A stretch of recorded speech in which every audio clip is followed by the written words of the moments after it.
unter die Staatsregelschule. Justin von Renix, Isa Rons, Falco und Lutzig.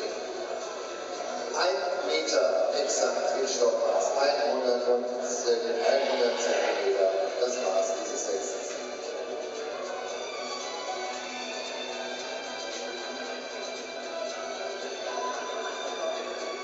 Ich möchte es natürlich nicht versäumen, einige Herrschaften hier zu begrüßen.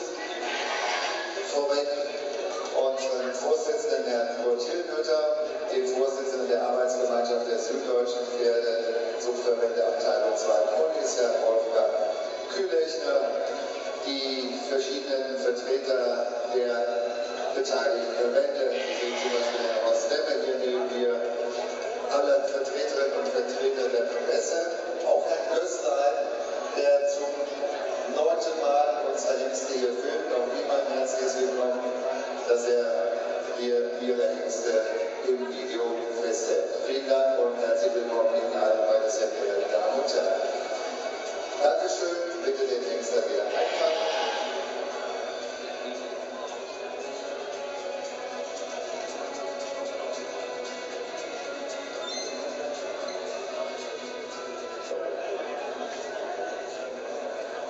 So, der Hengst kann dann unter Ihrem Applaus verabschiedet werden.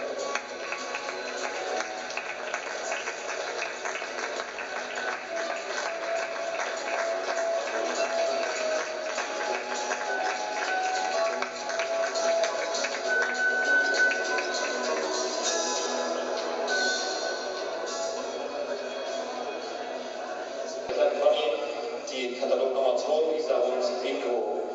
Ein Hengst, der wieder ist, mit 1 Meter ein sehr schönes Maß besitzt, auch in der Typausprägung bestens aufgemacht ist, mit einem sehr ausdrucksstarken, bereits maskulin wirkenden Gesicht.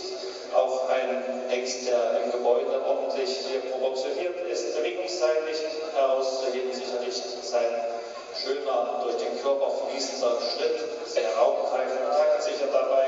Auch im Trab hat uns die aktive Hinterhand sehr gut gefallen. Die Galoppade könnte vielleicht noch so ein bisschen mehr bergauf gehen. Ein Hengst, der auch sehr schön ausbalanciert in allen 3 Grundgaloparten sich hier gezeigt hat. Sehr schön entwickelt, bestens herausgebracht. Dieser Hengst, der heute hier gekürt wurde, unser Glückwunsch geht an Georg und Günter Schmid aus Adel.